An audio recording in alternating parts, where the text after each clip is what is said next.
Morning, Jibril. How are you, man? My brother, how you doing? How you doing? I don't know if I can still say it, but Happy New Year. Hope you're doing good. Yeah, no, thank you. And I want you to start, Jibril, with telling folks what you're running for, because I Yeah, my know name you're is on the trail, you're on the stump. So I'll let you take it. thank you, Roberto. Again, it's a pleasure to be on. My name is Jibreel Jalloh. I'm running for the 59 Assembly District to bring a new generation of leadership to Southeast Brooklyn. We need new, bold leadership. Our healthcare system is under attack. Foreclosures are rising, food prices are up. We need a leadership that's going to go up to Albany and bring the resources we need in Southeast Brooklyn to help fix flooding, to help end gun violence, and to help protect healthcare.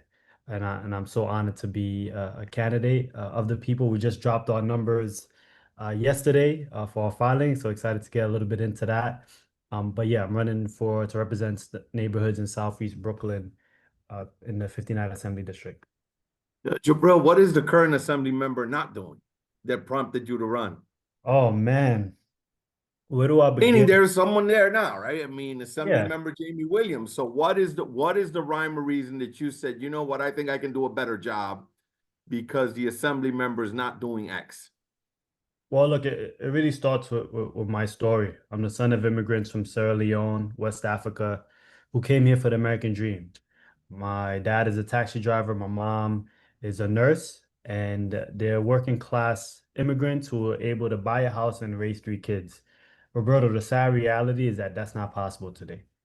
I got married in July. My wife and I are looking for a home in the neighborhood I was born and raised in, and we can't find one and afford it. We're family planning, and we can't even consider taking on another huge expense. But just take a second and think about that. We've come to a point in the society where folks have to consider cost and price with something as joyful and important as growing and raising a family. So those are some real issues, and that's what I'm running on. I'm first and foremost running on the issues and my track record. Roberto, we met in government. I had a number of years in government. I was an urban fellow in the first deputy mayor's office with Dean Forehand. I worked on the mayor's executive team, Mayor Bill de Blasio, under the leadership of Emma Wolf. I worked in public advocate Jamani Williams' office as a Brooklyn Borough advocate. And I came back home after those years in government and started a nonprofit that's focused on grassroots organizing. And we won 2 years ago $1.6 million in the city budget to get a cure violence program to drive down shootings. We've been fighting to bring the ferry to all part of all part of Brooklyn, and we've been training dozens and dozens of young leaders in the science and art of organizing. And we was even acknowledged by the Obama Foundation. So I'm running on the issues and the record of organize that I've done. In terms of the incumbent, all due respect, she's been in there 10 years. And honestly, I haven't seen a signature proposal. And over the past couple years, she's taken a very concerning shift rightward. She endorsed Curtis Sewa in the mayoral uh, general election around September. She stood outside his campaign office when he was going to open it.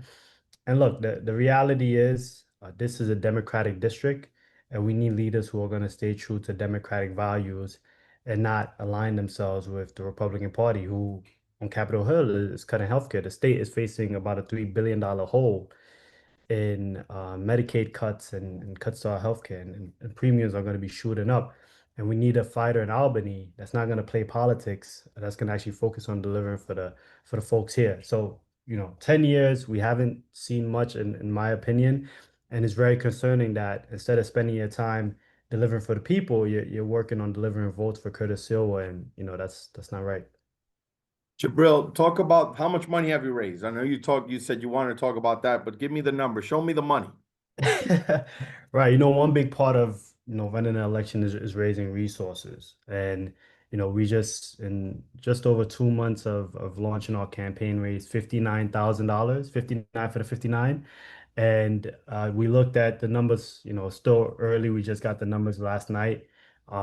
We have exceeded our threshold for matching funds. We have over about 100 people in district. We have with expected matching funds, $156,000. But here's the thing that really stood out, Roberto. We've actually outpaced the current 10-year incumbent almost 2 to 1 in fundraising. So we have about 59K, and we checked her numbers real quick again as late last night. We seen that she raised about 30K. So we are almost doubling the pace. And when you look at the breadth of our support, we have 458 unique donors. We seen to our count, she had 162. So think about that, 450 to 162 in terms of unique donors. In terms of contribution, we have 532 contributions. We have much more recurring donors. She has 167. So 532 to 167. So we are running a real grassroots campaign. We have $0 in PAC money. She actually, has a number of PACs who have jumped in, and we want to be accountable to the people, not special interests in Albany. Albany is ran by special interests, and I'm not looking to be that type of candidate. So I'm raising all of my funds from the people, from the people. So when I go to, if I have the honor of going to Albany on their behalf, that's the only folks that are on my mind and in my pocket. Bro, do you have the support of the Brooklyn Democratic Party? Or have you met with them and sort of are they there? Are they endorsing yet? When are they meeting? And the reason why I would assume you would get the support of the county party because she endorsed a Republican in the mayoral race. So I want to know. I mean, would you? I would say that automatically gets you the Brooklyn Democratic Party's Yeah, endorsement. South Brooklyn is a bit funky, man. Look, I've spoken to the chair of the Democratic Party, Assembly Member Rodney Bashat. I'm going to keep those confidential conversations between her and I. As you Uh, should, right? and then, we don't officially have their support, but my focus is on the support of the people. Knocking doors, being at train stops, being at bus stops, going directly to the people, because that's who's ultimately going to decide. The sad reality is when, the incumbent launched her campaign, the chair of the Republican Kings County Democratic Club was there. The chair of the conservative Kings County party was there. So we have someone here who's being openly supported by the Republican chair of the Kings County party, whose goal is to expand his conference, is to take out Democrats. So let's really think about that. You're running a Democratic primary and you're having the support openly of someone whose goal it is to take out your colleagues in Albany and grow his conference. We have to think, is that a winning coalition that you're building that's focusing on delivering for the people, or is that just playing politics? So whether or not, county jumps in, I feel very strong and confident. The years of organizing I've been doing, I served on a community board, which virtually covers every corner of this district, and have some real deep relationships. And now the money shows that we are outpacing the 10-year incumbent almost 2 to 1 in dollar for dollar, and we have a breadth of support, exceeding almost three times the number of individual donors, and no corporate PAC money. So the money's talking, and I believe in June the people will speak as well. So, bro, who's on? Talk about your campaign team. Who's running your shop? The campaign manager, your comms, your consultants. Who's helping you hopefully achieve your goal potentially?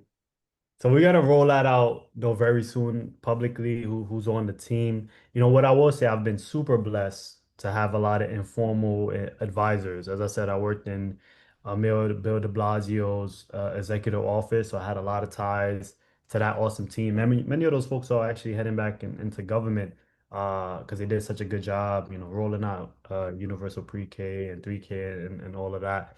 Um, but right now, the team that we currently have, in terms of the finance side, we have Paul Henderson, who runs Raven Strategies, which is a consulting firm. He's the official treasurer, and he made sure I hit my call time hours, and that's how we see the numbers. We have Ali Najmi, who's the lawyer of our campaign, who folks know that he's a fighter.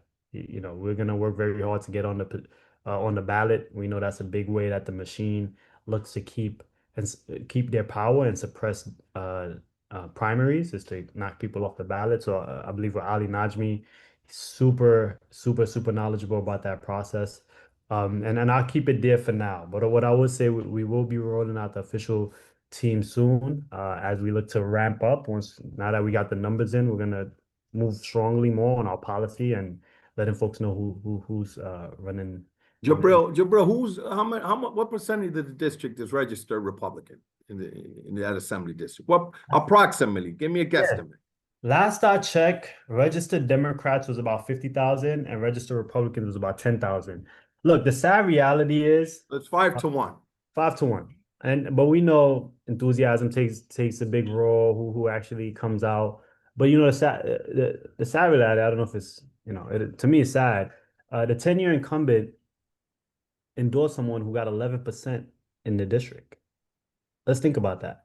89% of the voters that came out in the general went the other way from someone who said was the best choice for the people. So you got to really think about how out of touch can you be that the person you endorse got 11% in your district. Are you really in touch? And that person is not even a member of your party, your proclaimed party. So we do have the numbers on our side, but I am running the Democratic primary. Up until today, the information that I have is that the incumbent is also running as a Democrat, apparently. So my focus right now is on June 23rd. I've been all across the district. There's parts of the district that's more red. I've been every single zip code, every single neighborhood in the district. So I'm not running a one neighborhood race. We're running a wide race, speaking to working class people about the issues that matter to them, which is affordability, which is rising property tax, which is, just rising costs is what I'm hearing on the doors, and something we need to address at the state level. What are the top three priorities if you get elected Yeah, for me, so for the district? yeah, one priority for me is ending gun violence.